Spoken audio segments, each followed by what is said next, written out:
السلام علیکم۔ نئے آنے والے خواتین و حضرات سے گزارش ہے کہ ہمارے چینل حدیث اور وظائف کو سبسکرائب کر دیں، شکریہ۔ آج ہم بات کریں گے روزہ رکھنے کے لیے جسم پر اثرات۔ روزہ ایک عظیم الشان عبادت ہے۔ اس کے روحانی اثرات سے ہم سب واقف ہیں۔ آخرت میں ملنے والے نتائج، برکات، ثمرات ہم سب کے ذہن نشین ہیں۔ یہی وجہ ہے کہ ہر مسلمان کی کوشش ہوتی ہے کہ وہ ماہ رمضان میں روزہ رکھے۔ رمضان کے احکام صحت مندوں کے لیے ہیں اور مریضوں کو اللہ تعالیٰ نے قرآن مجید میں اس حد تک رخصت دی ہے، مگر مریضوں کی بھی یہ خواہش ہوتی ہے کہ وہ رمضان میں روزے رکھیں۔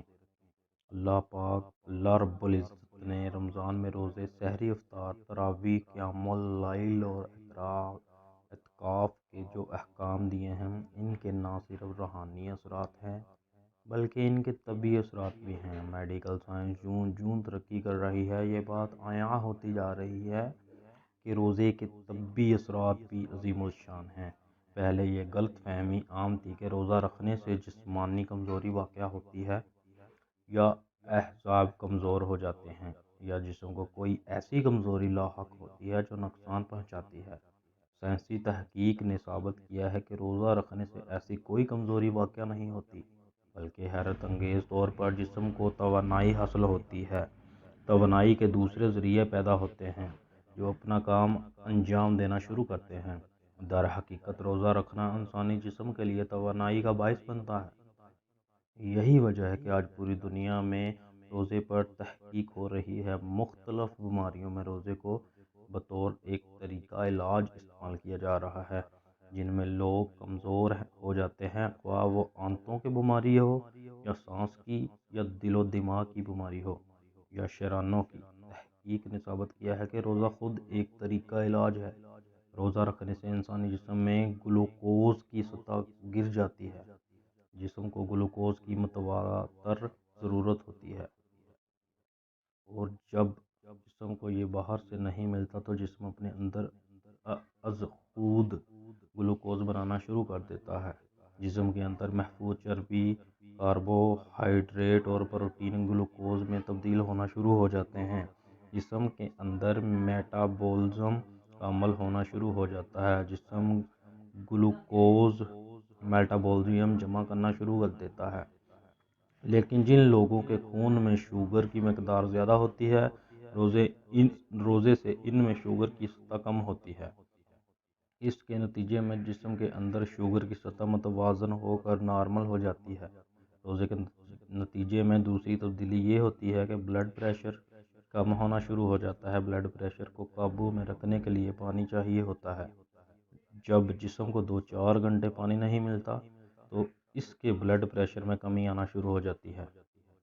اس کمی کو پورا کرنے کے لیے جسم میں ایسے ہارمونز خارج ہونے لگتے ہیں جو بلڈ پریشر کے اس عمل کو بہتر کرتے ہیں۔ لیکن جن لوگوں کا بلڈ پریشر زیادہ ہوتا ہے، ان کے روزہ رکھنے کا یہ فائدہ ہوتا ہے کہ ان کا بلڈ پریشر قابو میں آ جاتا ہے۔ دنیا میں اب یہ ایک مستند طریقہ علاج ہے کہ جن لوگوں کا بلڈ پریشر زیادہ ہو جاتا ہے، کنٹرول نہ ہو رہا ہو، ان کو روزہ رکھنے کا مشورہ دیا جاتا ہے۔ اس کے نتیجے میں ان کا بلڈ پریشر کنٹرول ہونا شروع ہو جاتا ہے۔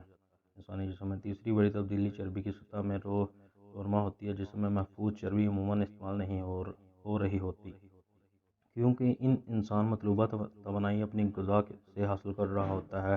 روزے کے حالت میں بڑا فرق یہ واقع ہوتا ہے کہ چربی کا ذخیرہ توانائی میں تبدیل ہونا شروع ہو جاتا ہے۔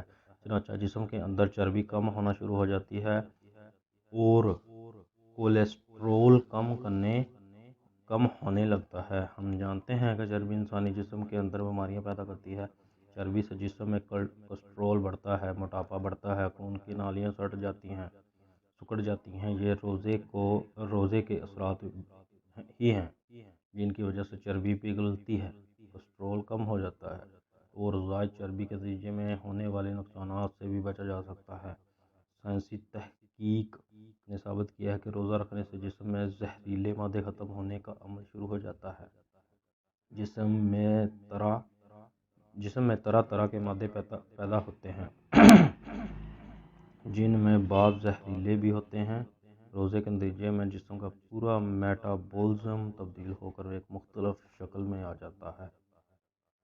اللہ تعالیٰ نے روزے کے جو اوقات مقرر کیے ہیں وہ بھی سائنسی تحقیق کے مطابق انسانی جسم کو تندرست رکھنے والے ہیں۔ ڈاکٹرز کا کہنا ہے کہ بھوکا رہنے کا عمل 36 یا 24 گھنٹے یا 40 گھنٹے نہیں ہونا چاہیے، بلکہ 15 سے 18 گھنٹے ہونا چاہیے۔ روزہ اسی مقررہ وقت کے اندر ہوتا ہے۔ بھوکا رہنے کا عمل اس سے طویل ہو تو اس کے نتیجے میں پٹھے ضائع ہونا شروع ہو جاتے ہیں اور انسانی مسل جسم کے اندر نقصان و سرگرمیاں شروع ہو جاتی ہیں۔ رب العالمین نے روزہ فرض کرتے ہوئے روزے کے جو اوقات مقرر کیے ہیں وہ ہماری صحت کے لیے مفید ثابت ہوتے ہیں۔